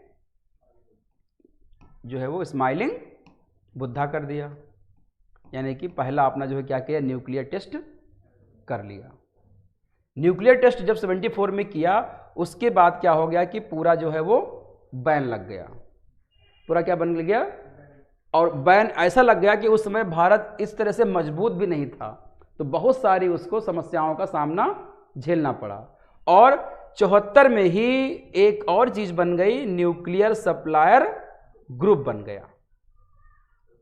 ये किसके लिए बना? इंडिया के टेस्ट करने के लिए ही बनाया गया था कि भारत ने टेस्ट कर दिया है, अब भारत को अलग थलग करने के लिए दुनिया से क्या करेंगे हम लोग, न्यूक्लियर। यानी कि इस ग्रुप का मतलब हो गया कि कोई भी कंट्री भारत को न तो नाभिकीय हथियार दे सकता था, न तो न्यूक्लियर टेक्नोलॉजी दे सकता था, ना ही परमाणु ईंधन दे सकता था। भारत सबसे अलग हो गया न्यूक्लियर सप्लायर ग्रुप। तो भारत ना तो न्यूक्लियर सप्लायर ग्रुप का मेंबर है, ना ही एनपीटी का मेंबर है, दोनों का मेंबर नहीं है। न्यूक्लियर सप्लायर ग्रुप का भी मेंबर भारत नहीं है, क्योंकि न्यूक्लियर सप्लायर ग्रुप का मेंबर तब बनेंगे जब आप किस पे साइन करेंगे, एनपीटी साइन करेंगे, तो ये भी इस पे भी नहीं है। तो एनएसजी बन गया, न्यूक्लियर सप्लायर ग्रुप की स्थापना हो जाती है। चैलेंजेस आते हैं। आगे देखा गया धीरे धीरे करके कि 1979 या 80 के आसपास जो होता है वो रसिया जो होता है वो अफगानिस्तान में अपनी सेना भेजता है 79 के आसपास। हाँ, और 77 के आसपास देखा जाता है कि पाकिस्तान की जो सरकार है वो चली जाती है सेना के हाथ में, और न्यूक्लियर पावर किसके हाथ चली गई? पूरी तरीके से सेना के हाथ में चली गई। तो जब न्यूक्लियर पावर चली गई सेना के हाथ में, और उधर जो है वो 1988 में रसिया जो है वो भेज देता है सैनिकों को, और वहां पर आतंकवाद का क्या होता है? जन्म होता है। आतंकवाद की जन्म होता है, आतंकवाद भी था ही नहीं। आतंकवाद जो है वो शुरुआत होती है 79 के बाद से, 80 से। तो उस आतंकवाद की शुरुआत हो जाती है, और उसको देखते देखते जो है वो एक तरह से पूरे के पूरे भारत के जो नेबर में है, एक तरह से बहुत ज़्यादा जो है वो इंटरनल सिक्योरिटी को लेकर के समस्या उत्पन्न होने लगती है। तो धीरे धीरे इंडिया चाहता है कि वो फिर से क्या करे, और 1991 में हम लोगों ने एलपीजी ले आते हैं। क्या ले आते हैं? और एलपीजी ले आते हैं, यानी कि ग्लोबलाइजेशन हो जाता है, लिबराइजेशन हो जाता है और प्रोटेक्शन हो जाता है। इससे क्या होता है कि भारत जो है वो दुनिया के लिए ओपन हो जाता है, और इंडिया का जो इकोनॉमिक डेवलपमेंट है वो क्या होता है? बहुत तेजी से होता है। अब हमारे पास क्या है कि अगर कोई देश बैन भी कर देगा आर्थिक रूप से, तो हम उतना सक्षम थे कि हम जो है वो अपने आप को रिकवर कर लें। तो जब हम समझ जाते हैं कि अब हमको दोबारा से फिर क्या है, न्यूक्लियर टेस्ट की जरूरत है, तो हम क्या करते हैं 1998 में फिर से जो है हम लोग करते हैं कौन सा पोखरण 2, क्या कहते हैं, मिशन शक्ति, वो करते हैं 1998 में करते हैं। तो जो असर 74 में पड़ा था इंडिया को, उतना असर अब 98 में नहीं पड़ा, क्योंकि हमारे यहाँ एलपीजी आ चुका था, और हम इस समय सरकार किसकी थी? जो मतलब जो जिन्होंने न्यूक्लियर डील की मांग की थी पहली बार, उन्हीं लोगों की सरकार थी। और इन्होंने क्या किया, अपने लोगों को अच्छी तरीके से जो है वो किया। और उसी समय जो है वो इंडिया में कई तरह के समस्याएं भी चल रही थी, कमंडल और कमंडल स्थिति चल रही थी। उधर मंदिर जो एक जो था वहाँ पे बाबरी मस्जिद को गिरा दिया गया था, उसकी चैलेंज आ रहे थे, और ओबीसी को लेकर के काफ़ी ज़्यादा जो है बवाल चल रहा था।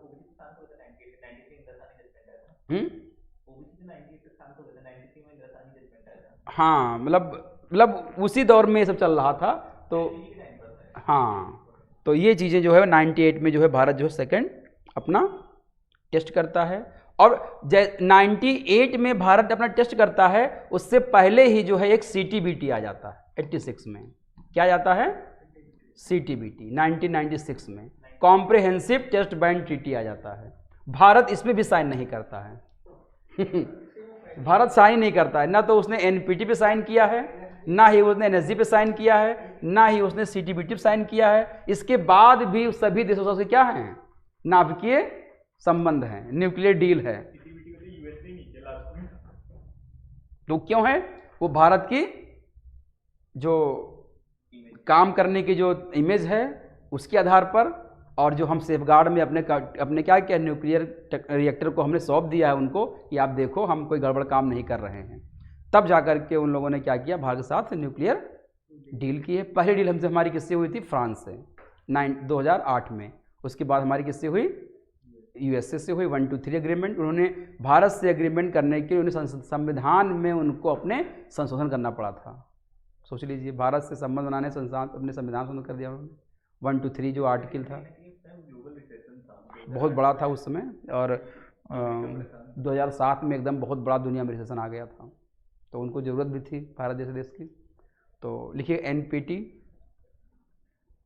अभी, तो NPT को हुए 2020 में NPT को बने 50 साल पूरे हो गए।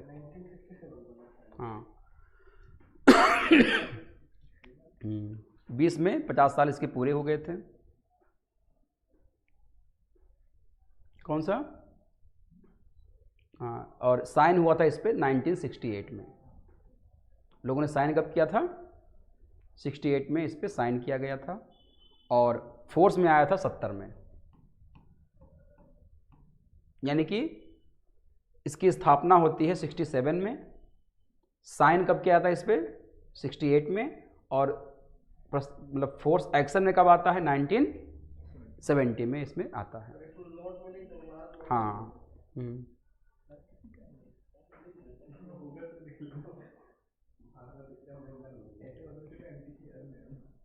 इसके लिखिए इट हैज़ 3 ऑब्जेक्टिव, इनके 3 उद्देश्य हैं। अप्रसार, एनपीटी के 3 उद्देश्य हैं। एक तो अप्रसार, नॉन प्रोलिफरेशन, दूसरा डिसआर्मामेंट, निशस्त्रीकरण। निशस्त्रीकरण यानी कि आगे से टेस्ट नहीं करेंगे और जो हमने बना के रखे उनको क्या करेंगे, हम नष्ट कर देंगे, डिसआर्मामेंट कर देंगे उनको। और तीसरा peaceful use of nuclear energy, परमाणु ऊर्जा का शांतिपूर्ण उपयोग, कहने की बात है।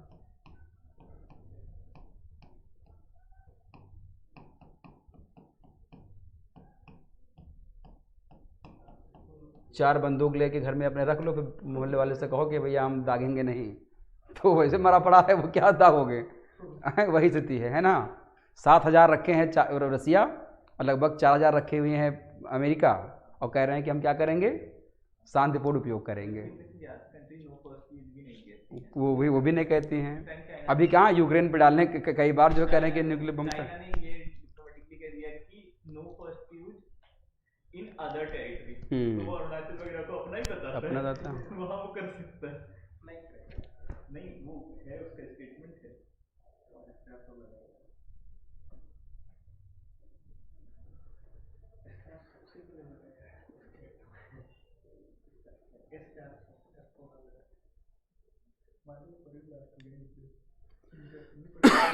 लिखिए इंडिया का पक्ष क्या है इस पे एनपीटी पर, इंडिया का पक्ष। इंडिया उन 5 देशों में शामिल है जिन्होंने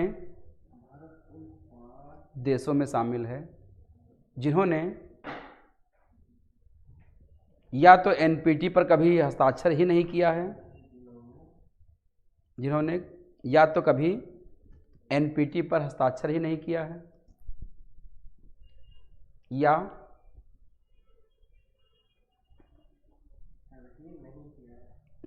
हस्ताक्षर करने के बाद सदस्यता छोड़ दी है। नहीं, भारत पहले वाली में है, साइन नहीं किया। साइन किया है भारत ने, और सीटीबीटी या एनपीटी में से बाद में हटा है। सीटीबीटी में। इसमें लिखिएगा Pakistan, Israel, north Korea, south Sudan और इंडिया। साउथ सुडान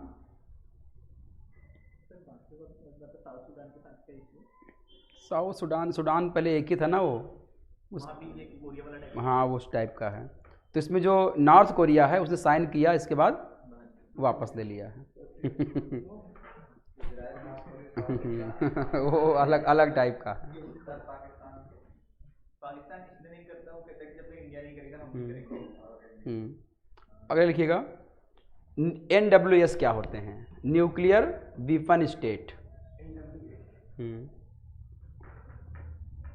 नाभिकीय हथियार संपन्न देश क्या है।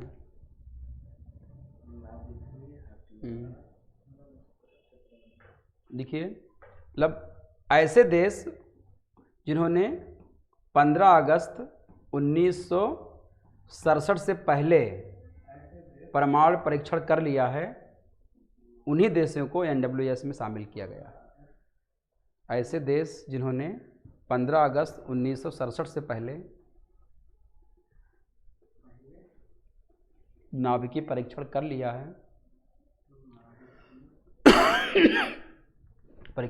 है, उन्हीं देशों को क्या कहते हैं, जैसे यूके, यूएस, रसिया, चाइना और फ्रांस, नोट कर लीजिएगा। हाँ, और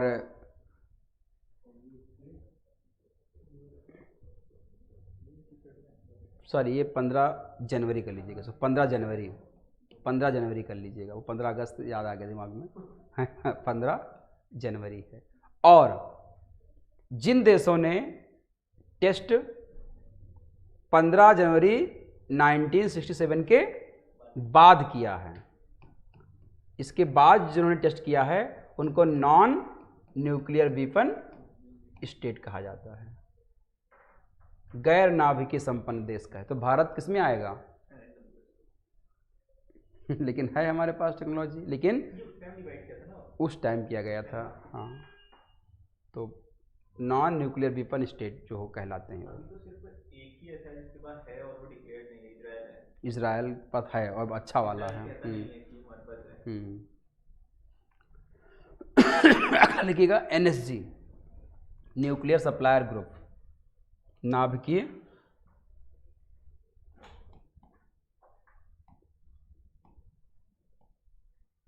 सप्लायर ग्रुप। सप्लायर मतलब आपूर्ति, नाभिकीय आपूर्ति करता समूह। परमाणु आपूर्तिकर्ता समूह कब बना था ये? भारत ने जब टेस्ट किया 1974 में। जैसे भारत ने टेस्ट किया तुरंत जो है NSG बना दिया गया था। और इसमें इस समय 48 मेंबर हैं, 48 मेंबर हैं। भारत इसका मेंबर नहीं है।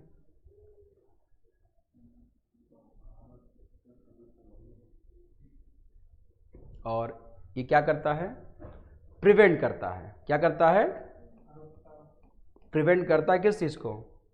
सप्लाई ऑफ न्यूक्लियर फ्यूल की, न्यूक्लियर टेक्नोलॉजी की, रिएक्टर की, और प्लोरीफिरेशन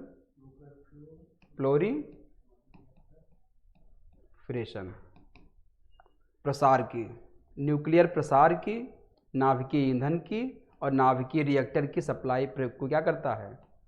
मतलब उन देशों को ना तो न्यूक्लियर ईंधन देगा, ना परमाणु रिएक्टर की तकनीकें देगा, ना उनमें उनका प्रसार करेगा जो देश NSG के मेंबर नहीं है। तो भारत को नहीं देगा, देगा भारत।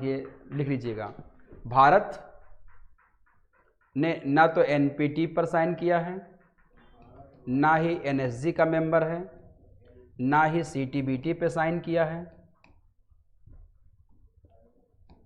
ना ही NPT पे साइन किया है, ना NSG का मेंबर है, ना ही CTBT पे साइन किया है। इसके बाद भी दुनिया के लगभग सभी देशों के साथ नाभिकीय डील है,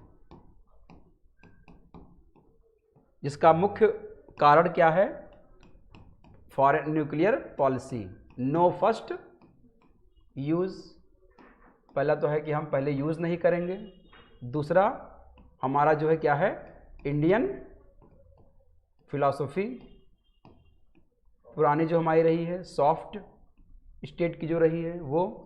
और तीसरा जो हमारा रहा है वर्किंग परफॉर्मेंस। और चौथा क्या है?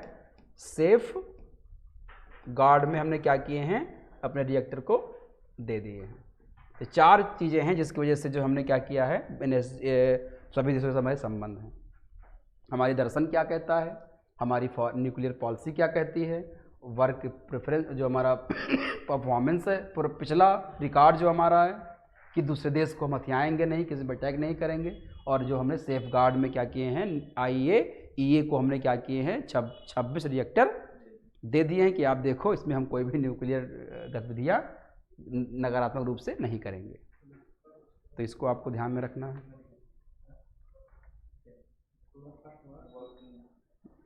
अगर लिखिएगा CTBT,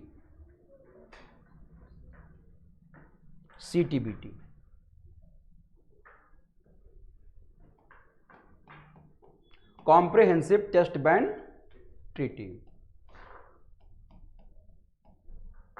कॉम्प्रिहेंसिव टेस्ट बैन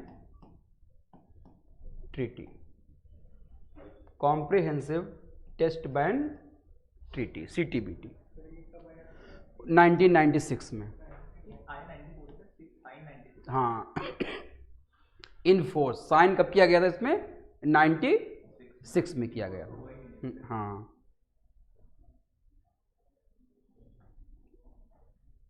इसका कहना था कि banning all nuclear explosion anywhere any place, हाँ, एंड एवरीवन बाय एवरीवन।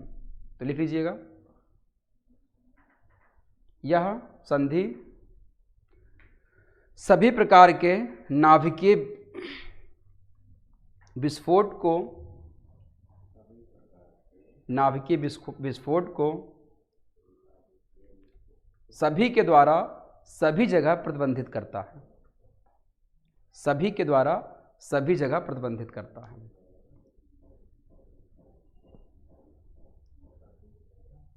ठीक है, इसमें 182 मेंबर इसके हैं। इसमें कितने मेंबर हैं? और लास्ट जो मेंबर है वो आपका घाना है।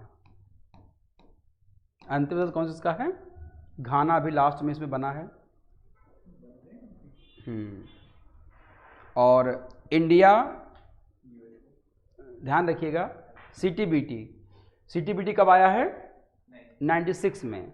इसके बाद, इस संधि के आने के बाद भी इंडिया ने 1998 में और पाकिस्तान ने 1998 में और नॉर्थ कोरिया, ये तो रोज़ जो है होली दिवाली मनाता है ना, ये तो रोज़ दिवाली मनाता है, तो ये इसको कहने वाली बात ही नहीं है। तो ये लोग क्या कर रहे हैं? CTBT को दिखा दिखा के कि भैया देखो हम दागने जा रहे हैं, तुम कर लो जो करना। हाँ, सब हट रहे धीरे धीरे। अब कहीं तो हो कहीं तो हो 100 लोगों में कि हम पीछे खड़े हैं भाई, है कि नहीं है? जैसे जैसे होता क्या है, अब आप यहाँ देखोगे, मान लो कि ऑनलाइन कोई कंपनी आई है तो 50-60 टीचर क्या होते हैं उसमें यूट्यूब पे दिखते हैं, और सब चाहते हैं कि हमारा चेहरा दिख जाए, हमारा चेहरा दिख जाए, उनका अस्तित्व हो या ना हो, लेकिन चाहते हैं कि हमारा चेहरा सामने आ जाए। तो वही है ना, जो कहीं नहीं है वो क्या चाहता है कि कहीं तो इंटरनेशनल लेवल पर हम दिखे। तो ये इस वजह से भी हो सकते हैं। हाँ, दोनों एक साथ किए थे ना, पहले हमने किया फिर तो उसने कर दिया। 2006 से लगा करके 2023 तक इस साल नहीं किया है, 22 कर लो, लगातार ये जो है वो दिवाली मना रहा है डेली, है ना। कोई जैसे नहीं, अगर ऐसा बोलोगे तो आगे एक और छोड़ देगा, वो फर्क भी लो, तुम भी लो। और एक है MTCR, ये इंपॉर्टेंट है, वैसे है तो डिफेंस का मामला, लेकिन यहाँ पे पढ़ लीजिएगा। MTCR, missile technology control design, missile technology control design,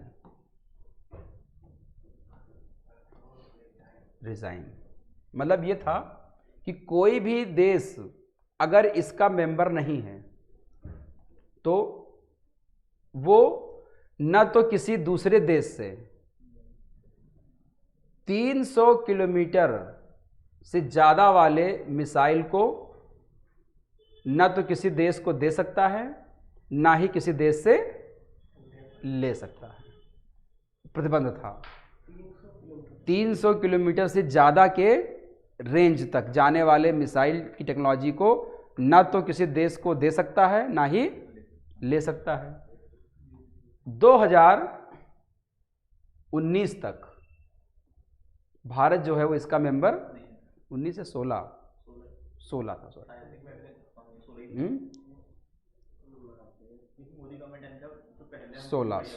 16 हाँ 2016 हमने 15 में अप्लाई किया था कि इसके मेंबर हम बन जाएं, लेकिन 2016 में जो है भारत क्या हुआ, इसका मेंबर बन गया। यही कारण है कि हम पहले, यानी कि 2016 से पहले हमारे पास जो क्रूज मिसाइल जो हमने रसिया से ली थी, ब्रह्मोस, क्या ली थी, मतलब दोनों ने मिल के बनाई थी ब्रह्मोस, उसकी रेंज 280 किलोमीटर थी, क्योंकि हमारे पास प्रतिबंध था कि हम 300 से ज़्यादा की तकनीकी किसी से ना तो ले सकते हैं ना ही दे सकते हैं। और हम आज थाईलैंड को या अन्य कंट्री को क्या कर रहे हैं, क्रूज मिसाइल दे भी रहे हैं और अच्छी रेंज वाले दे रहे हैं। तो वो कहीं ना कहीं MTCR पर साइन करने के बाद हमको वो अधिकार मिला हुआ है। ये जो MTCR बना था वो 1987 में बना था, तब से आज तक हम मेंबर नहीं थे। सोच लीजिए ऐसा क्यों था, इसके पीछे क्या रीज़न रहा होगा। सॉफ्ट डिप्लोमेसी भी कह सकते हैं, सॉफ्ट डिप्लोमेसी नहीं कहेंगे कि हम जब एक देश को दो भागों में डिवाइड कर सकते हैं मौका पड़ने पर, पाकिस्तान को हम बांग्लादेश अलग। इंदिरा वाला फेज हटा दे तो इंडियन डिप्लोमेसी हमेशा सॉफ्ट रही है। अटल ने भी सिर्फ यानी कारगिल के टाइम पर भी हमने बॉर्डर क्रॉस नहीं किया है। 14 से पहले पूरा वो हमारी फिलॉसफी में ही है। को ज्यादा फॉलो करते हैं। हाँ कौटिल्य भूल जाते हैं। हाँ, कौटिल्य को भूल जाते, बुद्धा को ले आते हैं, है ना, गांधी जी को ले आते हैं। तो गांधी जी को जहाँ लाना है वहाँ नहीं लाते हैं, गांधी जी को गांव में लाना है ना। गांव में नहीं ला रहे गांधी जी को। गांधी जी को हम केवल दीवालों पे लाते हैं, रुपये पे ले आते। रुपये में लाने से गांधी जी को क्या फ़र्क पड़ेगा। गांधी जी को हमको गांव तक लाना होगा, तब जाकर के देश बदलेगा। हमारे संविधान में देखा जाए, संविधान बन रहा था उस समय, देखिए कि समाजवाद की संकल्पना थी, लेकिन कहीं गांधीवादी उसमें नहीं थे। गांधी की संकल्पना यानी गांधीयन फिलॉसफी आपको संविधान में दिखती ही नहीं है। तो लोगों ने विरोध किया, वही कह रहे हैं, तो लोगों ने विरोध किया तो कहाँ डाल दिया उसको, DPS में डाल दिया कि directive principle of the state policies. राज चाहेगा तो करेगा, वो मतलब वो कोई जिम्मेदारी उसकी नहीं होगी, है ना। तो गांधी तो बहुत दूर हैं, गांधी को कहीं शामिल ही नहीं किया गया। गांधी के नाम पे हम लोग क्या करते हैं, राजनीति करते हैं। गांधी को वास्तव में लाना नहीं चाहते हैं। जो रामराज की स्थापना की बात की थी उन्होंने ट्रस्टीशिप की बात की थी, उन्होंने गांव को कैसे बेहतर बनाया जाए, कुटीर उद्योग को कैसे बेहतर किया जाए, इन सब चीज़ों की। लेकिन वो चीज़ कहीं पर परसों क्या है, अच्छा गोली लगी थी, हाँ उस दिन हे राम कह देंगे, है ना, फोटो साथ खिंचा लेंगे, हो जाएगा काम। तो ये ध्यान रखिएगा। तो मिसाइल टेक्नोलॉजी कंट्रोल रिजाइम का मतलब ये था कि अगर जो सदस्य इसमें शामिल नहीं होगा, जो मेंबर नहीं होगा, वो किसी भी देश से 300 किलोमीटर से ज़्यादा वाली रेंज की मिसाइल की टेक्नोलॉजी को तो न ले सकता है, ना किसी देश को दे सकता है। तो भारत का जो ब्रह्मोस 1 बना था, उसकी कितनी स्पीड थी, रेंज 280 किलोमीटर तक थी। अब हम क्या बना रहे हैं, अब हम बना रहे हैं ब्रह्मोस 2। इसकी रेंज कितनी है, लगभग मोर देन 300 किलोमीटर की रेंज में है। ये 400 की बना रहे हैं। हाँ नहीं, ये हम अपना इंडिजिनस बना रहे हैं। अब तो हम MTR के मेंबर हैं, कोई दिक्कत ही नहीं है। और हम क्या कर रहे हैं कि छोटे छोटे जो ब्रह्मोस मिसाइल हैं वो छोटे छोटे देशों को सप्लाई भी कर रहे हैं। तो सप्लाई करने का अधिकार हमको कब मिला, जब हमने MTCR पर साइन किया। अगर हम साइन नहीं करते तो हम किसी देश को ब्रह्मोस नहीं दे सकते थे। चाइना सप्लाई कर रहा है पाकिस्तान को, वो 300 से कम है। हाँ अब पता नहीं कम है ज़्यादा है, वो तो दोनों जाने, है ना। चाइना में नहीं है ना।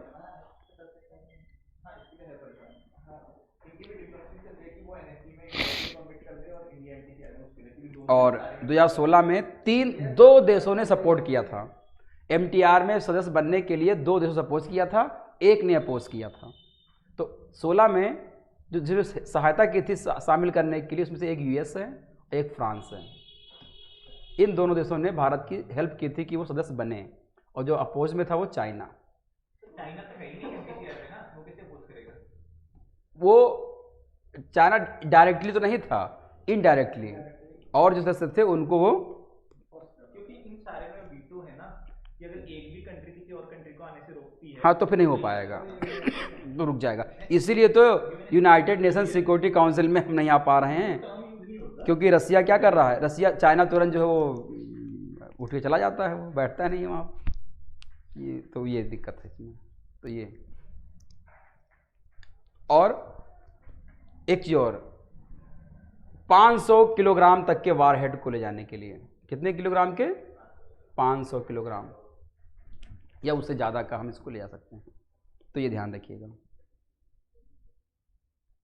और G7 कंट्रीज ने इसकी क्या की थी, शुरुआत की थी, किसने शुरू की थी?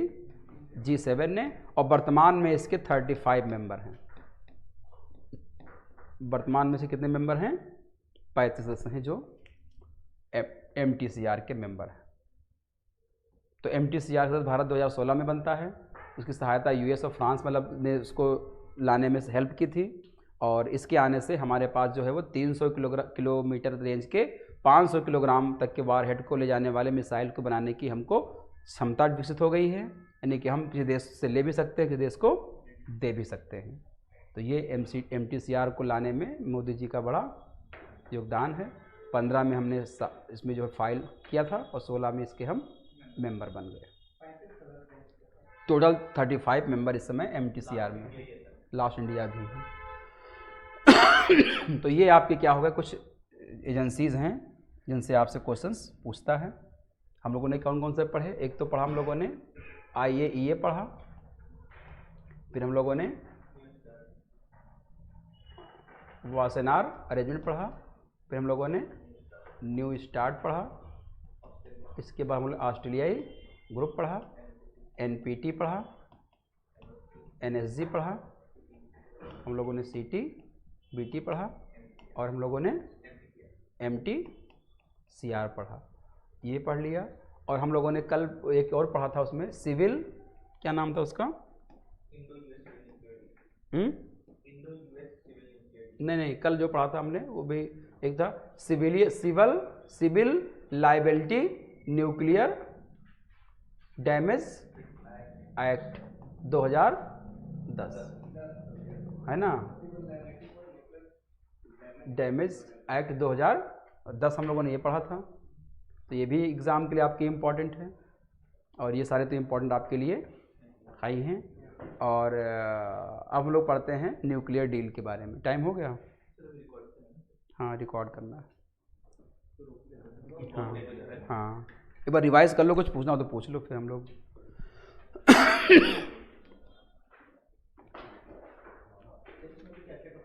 किसमें?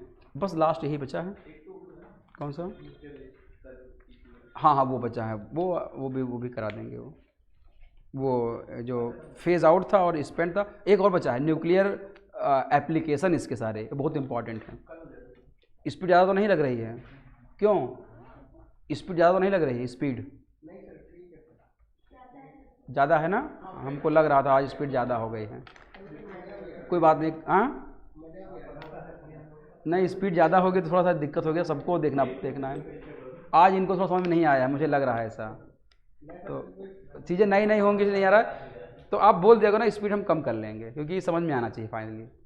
लिखने से कोई फ़ायदा नहीं है। पूछ लिया करो, है ना? कोई ऐसा थोड़ी है। ज़्यादा हो गया है तो आज ज़्यादा भी हो गया ना। पूरा फैक्ट था आज का। हाँ, कोई बात नहीं, स्पीड कम कर लेंगे। हमको लगा आज थोड़ा आपको अनकम्फर्ट फील कर रहे हैं ड्यू टू स्पीड। कंटेंट ज़्यादा था, स्पीड ज़्यादा थी। नहीं, ऐसा कुछ नहीं है। तो अभी थोड़ा आराम कर लें क्या, 2 मिनट फिर बनाएं।